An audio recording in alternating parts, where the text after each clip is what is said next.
Hello there, welcome back to the 6th episode of the Cube Vlog.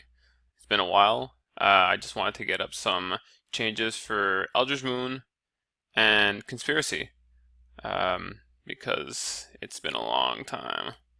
I think it's been a whole 3 months since I last did this. So, let's start off. You guys can see right away, spoilers. But I'd like to get to talk about some of the stuff. This is for the Pauper Cube. I also have some changes for I have some changes for the Vintage Cube, but I think that's going to come in another video soon because I didn't realize that I should make changes to it until right now. Anyways, so I have the Eldritch Moon update here. There's a couple of cards that I decided to try out. And some cards are stronger than others, as usual. Some are just auto-includes, and I'm just trying to solidify the archetypes as much as possible. So let's get on with the changes. So I took out Slash Panther for Brazen Wolves. Brazen Wolves packed quite a punch in Eldritch Moon. How it'll fare here, I'm not really sure. Obviously, Eldritch Moon's a much slower format than the Cube is. The Cube's quite fast. But I have a feeling that when you think about Slash Panther and Brazen Wolves, they have a similar effect. Slash Panther could come down on turn 4 and attack for 4. But Brazen Wolves also attacks on turn 4 for 4. And leaves you mana up to remove their creatures on their board, or just develop your board a little bit more. The big tiebreaker here was the 3 toughness. Slash Panther is good on an empty board, or if you have a way to stop them from blocking, like a Heel Cutter, or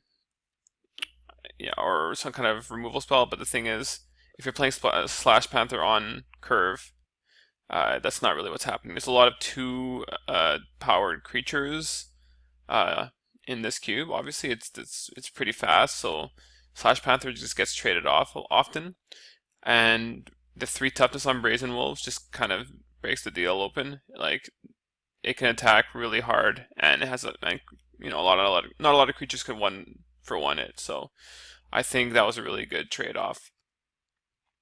Taking out Jack of Familiar for Thermo Alchemist, I really tried to keep the Jackal in there. I feel like red needs to have 1-drops, even if it can't attack alone.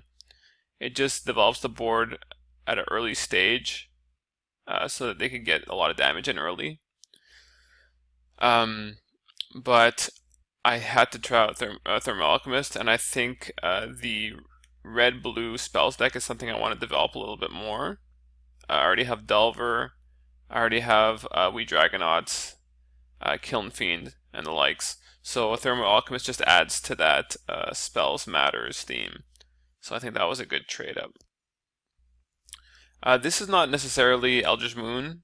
Well, this is not Eldritch Moon at all. But I'm taking out Nightbird's Clutches for Brute Force. This was a change that I put Nightbird's Clutches in there just to have the spells matters deck have something to help it out so it can attack in and not get blocked. It still might have been good for that, but I don't think this card was really on anyone's radar. So I had it in one of my drafts, and I felt it was okay. So I want to try out Brute Force again. I'm going to put that back in. This was a suggestion from one of the Wadsters.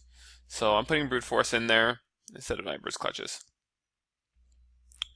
I'm taking out Moldgraf Scavenger for Uvenwald Captive. Now, the Moldgraf Scavenger, sure, it's a good blocker on turn 2, but other than that, it doesn't really do the whole Termagoyf thing. I'm sure it can happen, but you have to jump through a lot of hoops, where Uvenwald Captive, for the same mana cost, gets to ramp you into bigger things, gets to control the board a little bit more, and the late game it turns into a big threat. So I felt like this was just an easy change. Not such an easy change with Spire Golem out for Wretched Griff. Wretched Griff, I'm gonna be honest, is here because it has so much success in Eldritch Moon. Um, just before I was gonna make the video, I didn't include it, and I wasn't really sure if it was good for the cube, but getting a 3/4 flyer for a pretty low cost uh, and drawing a card is a very awesome effect. Spire Golem, when I look at it, you know, in a mono blue deck, it could be cast on turn 3 for 3 islands. It's probably not going to be cast at that early stage. Probably turn 4. At which point a 2/4 flyer, sure, it's fine. But blue doesn't like to get its mana all, you know, tied up into these creatures that don't do much. I'm not sure if this is a great change or not, but I want to try out Wretched Griff. Wretched Griff also works really well with some green and black cards. I can't think of off the top of my head. There were a couple of cards that have value and then they go away. There are a lot of black cards that have that could come back from the graveyard. You're not necessarily losing out. There are some cards in blue that have a purpose and then they kind of, you know, are not great after that. Kind of like Void Wielder, I guess. A little bit of a stretch, but Calcite Snapper if you don't need him on the ground. Although, yeah, not always great, I'm sure. But there are quite a bit of white passivism effects, so the sack outlet becomes nice. Black has a couple things like Gravedigger, you get your creatures back, and then you could just sack it to whatever. Undead Executioner, you can sack when it goes to the graveyard. A creature gets -2/-2, so you want to sacrifice it. Green has a couple, like Wall of Roots. Eventually, it runs out of counters, and you could just sack it and get a discount. You could get a discount off Golgari Brownscale right here, and you can like dredge stuff into your graveyard, and that kind of helps the graveyard strategy a little bit. You could sacrifice Penumbra Spider and get your Penumbra Spider back. Same thing with Area Oomphs. You know, Maul Splicer, obviously. So I think it does have a place. It wasn't an easy change, but I think I'd like to try it out. So we'll see how it goes, and if it doesn't work out, I'll hear from the guys for sure. One more card, which was an honorable mention, was Vildenpack Outcast, right? That's the 4 and a red for a 4/4, and you could pay a red to give it +1/-1, and then you could flip it for 7 mana, 5 and red, and then it becomes a 5/7 with fire breathing for colorless. So it's pretty insane. The problem is that red is very has tunnel vision on aggro and burn, and there's no room really in the top level of red, like the higher casting costs, because I don't think it's going to ever be included really. That's how fast the cube can be. That's how fast red is. So if you're doing the red aggro deck, you don't want to have the Vildenpack Outcast. I may be wrong. So, I mean, I think the only thing I see that being cast in with any real good effect is a more controlling deck, like maybe a Gruul, a red-green mid-range control deck. So I'll have to see. Right now I have for green-red spells, I think there's for green-red aggro, because the green-red deck I've been supporting is the Curd Ape, and the Wild Nicatl, Basking Ruola, Jungle Lion, Nettle Sentinels, and all the little red stuff. So it's more of like an aggro-ish deck. So we'll have to see. I know that card is just great, but at the same time, I'm not sure if it is needed in the cube at this moment. All right, Conspiracy. So Conspiracy, I didn't see a lot of cards for Conspiracy because of a lot of them have to take the Monarch thing. So unfortunately, Monarch isn't really something that we're going to play with in Cube. I don't even know how we could implement it. If it just seems like too much of an outside mechanic to add. So I have three changes. So I took out Garrick's Companion for Leovold's Operative. Now, when I first read Leovold's Operative, I thought it was like Clockwork Librarian. And it is to a certain extent, although you skip your next draft pick when you draft this, and you don't put it back in the pack. So, it's a 3/2 for 3 in green. It gives you a slight advantage. I don't think this is going to be a very high pick because it's a fine creature for sure. A 3/2 for 3 is fine. It's kind of vanilla. But the power it gives you to make a pick early in one of your other packs, in another pack, like third round of draft, could be very strong. Like we've all seen how strong Clockwork Librarian is. It's often a very, very high pick, and people, they can't fight over it, but you take it as soon as possible. Sometimes you have a fairly good card in your color, in one of your colors in the pack, and then you have Clockwork Librarian, and you just take the Clockwork Librarian because you're going to get 2 for 1 later on. So I don't know how this Leovold's Operative plays out, but I imagine it could be very powerful because it is a 3/2 for 3. It has 3 power as a 3-drop. Green was looking for 3 drops because the curve, it was very weird. It was very 2-centric, 2-drop centric, and I think I need to fill out the curve at 3 a little bit more. So that was more of a reason for me to take out Garrick's Companion for Leovold's Operative. I'm going to just skip the next one and move on to Swordwise Centaur. I took another 2-drop 3-powered creature, basically almost a functional reprint to Garrick's Companion. It doesn't have trample, but I took it out again. Another reason is because the mana cost, 2 green mana for a 3/2 is pretty intense. It's fine, you'll get it done, but in the more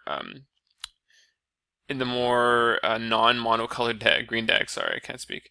You're gonna want to maybe have things that are more easy to cast, and voila, Borderland Explorer does that. So 2 mana for 3/1 and 2 mana for a 3/2, very similar. Sure, there are a lot of things in the cube that are 1x's or x1. This is an x1, but a lot of creatures that have 1 toughness, top power. A lot of tokens, especially in red and white. So it is gonna have a little bit of a harder time getting by those guys. But if they're not playing those cards, he hits pretty hard on turn 3. What he does allow you to do is to play multiple color decks. But also it helps you discard for Madness. So this is another one of those hidden black-green cards to fill in the graveyard strategy. So I thought he worked on a lot of levels, different tangents, and it's pretty cool. So he fits into a lot of strategies. I just thought it was a great input for a pretty vanilla Swordwise Centaur. Yeah, sure, Swordwise Centaur is pretty good in the beatdown deck, but this guy will pull some weight as well. Alright, so the last card that I decided to put in is Regicide. And Regicide is 1 mana instant, and you reveal it as you draft. And the person to your right chooses a color, you choose another color, not the same color, another color, and the person to your left chooses a 3rd color. And then you could destroy a creature that's 1 or more of those colors chosen. So let's say, my buddy to the right chooses red. Probably chooses black because I'm in black, so it chooses black. I choose green, and the person to the left chooses red. Well, now I can kill all creatures in Jund colors. Obviously, it gets worse against a non-Jund deck, but that's the kind of price you pay for having a one mana cost instant speed removal card. So I thought that was amazing. I took out Exhume a while ago, actually. I think it went into the Vintage Cube. I'm not really sure about that. I think it might have, but in any case, Exhume wasn't really doing. It was kind of the only thing Exhume really did in the Pauper Cube was it was a cheater card. It was basically the idea was you get in the graveyard a bomb like one of the two Eldrazi's, and then you exhume them on turn 2. So you would play like your Putrid Imp. Is it Putrid Imp? The one that discards, you could discard a card for no cost. It goes in the graveyard, and then you would just exhume that out. So Exhume was kind of a cheater card. It wasn't really an all-star player. It was just like, oh, do I have this on turn 2? If I do, then you're dead. If not, then it sucks. It doesn't suck, but it would just be less good. Regicide, like I said, awesome input. I hope this works out. We'll have to see. It doesn't hit. Also of note, it doesn't hit colorless creatures. And colorless creatures, there are a few. Let's just see. View the list.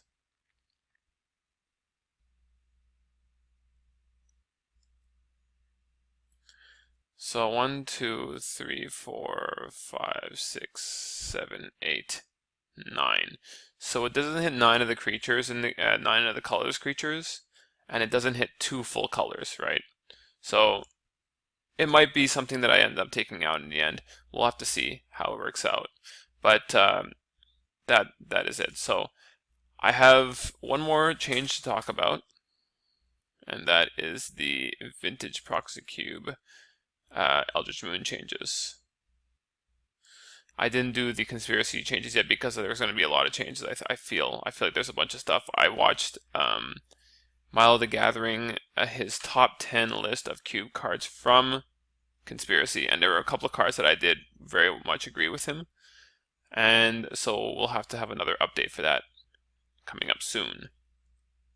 I also haven't updated the Rambros cube, the multicolored cube, in quite a while. I've been busy with other stuff, so it's not that I haven't wanted to. All right, let's go through the changes. So I already talked about Archangel Avacyn last time, and that was in Shadows anyways. So there were some changes here. Not all of them obviously are from Eldritch Moon, but Eldritch Moon did spur on some changes. So from the top, Falconrock Gorger was from Shadows. I took out Stormkirk Noble because this just gets going faster. This hits on, it becomes better as time progresses, but Falconwrath Gorger is just constant. So, Greater Gargadon, I had Jaya Ballard in there for some reason. I don't know why. I had added it a long time ago here. Oh yeah, for Dual Caster Mage. So I had put it in. I don't know why, but anyways, she's not good. She's fine, but she's not a good card. And I wanted to get a role player in there, and this guy is so good in the Firestorm decks that I had to put him in there. So Greater Gargadon is a role player for sure. Augur Bolas, kind of one of the last picks in your pack for a blue deck. We got Thing in the Ice. I wasn't convinced that Thing in the Ice would be a thing, but it seems that people enjoy playing with it. So that alone is a really good update over a 1/3 for 2 that may or may not hit. They kind of go in the same deck, but this Thing in the Ice is such a bigger upside. It's a ticking time bomb, basically. I've played against it a bunch of times, and it's a ticking time bomb. Although I've never been beaten by it, so I don't know. We'll see. Journey to Nowhere becomes Declaration Stone. Being able to exile a creature is pretty damn big. It's important. So it also gets rid of a bunch of tokens. There are quite a few token makers in the cube, so that works. Um, Obviously, it sucks that they get to draw a card for 2 mana. They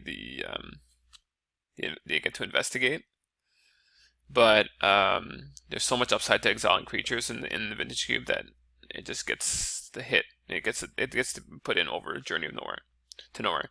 All right, Weathered Wayfarer. Never seen this card be played. I don't know if I just haven't played enough Vintage Cube. I've played hundreds of drafts now. Probably not hundreds. Probably hundreds, maybe. And I've never seen anyone play Weathered Wayfarer, so I don't even know what deck it was supposed to go into, but anyways, it never really did anything. So Vryn Wingmare is something that I've been looking at for ever since Origins came out, and it's super cool. It goes into the Thalia deck, obviously, and I wanted to boost white a little bit more, and you'll see there are a couple more changes to white to kind of make it a competitive color. I've tried to force drafting white in Vintage Cube a couple of times, and I've always noticed that it was really hard to get it on. It was really hard to play against even the average control or combo decks. It was just kind of hard to deal with. So this is just one more step towards the Hate Bears white deck. And talking about Hate Bears, Thalia. So Thalia comes in over Fiend Hunter. Fiend Hunter, while it's a removal card on a stick, it's a 1/3 that doesn't really beat down very well, and it requires 3 mana for a 1/3. It's kind of low powered, I feel. Thalia just like wrecks a board for your opponent. It turns off a lot of the combo stuff. They have to wait turns, or they can't drop a creature in time to block your swarm of your hate bears. So I think Talia is going to be pretty good. First Strike is obviously a nice little addition. So we'll see how it goes. I haven't heard of anyone adding that to their list yet, especially in Vintage Cube, and obviously 3 is kind of rough, but I feel like Fiend Hunter was a replaceable card, so I'm trying out Thalia. Ranger of Eos. Now, Ranger of Eos is one of those other cards that I feel like it was it was a constructed all-star, and people kind of get persuaded by that a little bit too much. 4 mana for a 3/2 is not good. It's really not good. Now, when you get to draw 2 cards off of it, sure, it's fine. It's good. It's good. You get to get 2 other cards off of it. But the fact of the matter is that 1 drops in Cube, 1 white drops in Cube are not amazing. They're usually Savannah Lions, 2/1 for 1. Or what's the Isumaru? That's it. Isumaru. Sure. I think the only real one that I want to get with this Ranger of Eos is Mom. So, Mother of Ruins for sure. But other than that, I don't really give a shit about the other ones. So sadly, I feel like Ranger of Eos doesn't have much of a place. And I put in Gisela, the Broken Blade. So it's a good test. Like when you have a 4 mana on turn 4, what would you rather cast, Ranger of Eos or Gisela? Now there's the Swarm strategy, which you have Honor of the Pure and something else I can't remember that boosts your creature's power and toughness. Sure, but even so, I still might want a Gisela more than that. So Ranger of Eos comes with 2 other bodies potentially. Gisela just comes with it becomes a finisher. So I know white doesn't need many more finishers. We already have Baneslayer. We have another 2 angels as well, but I think Gisela pulls her weight, so I'm gonna try it out and see how that works. Gatekeeper Malakir. Never saw that card be played either. I think some people might think it's good. I don't know why. I mean, it's a sack outlet for sure, but it's 3 mana on a 2/2 body. I think there's better things. I've never seen a black deck. I've never played a black deck where I really wanted Gatekeeper of Malakir. So, and that was traded off for Exhume. There you go. There's Exhume. So Exhume came in for a Gatekeeper, just to boost the graveyard strategy a little more. Stalker. I had taken Stalker out for the Khonzatar Kier one. It was a 4/5, but it had this ability to give a creature -X/-X while if you remove cards in your graveyard. I think that's what it was. Anyways, Stalker comes out, and I'm gonna try Painful Truths. More card draw in black is not a bad thing, so I think that could work out. And the last one that I forgot to... Oh yeah, this is a change that Wizards did themselves, and I looked at it and I thought it was really nice. Reckless Bushwhacker. So they took out Chandra's Phoenix, and they put in the Bushwhacker. The Bushwhacker can be good in the mono red deck where you have, like, you drop 1, drop 2, and then on turn 3 you drop another 1-drop, or you Lightning Bolt, and then you play Reckless Bushwhacker, and then you attack for a bunch of creatures. I already played a mono red deck in Vintage, and Reckless Bushwhacker was quite good. So, yeah, I think it does what it needs to do in that deck. So that's it. I hope you enjoyed this. I hope this wasn't too long-winded, and I will have another update soon, I hope, for the Conspiracy changes for the Vintage Cube. Take care. Have a good night.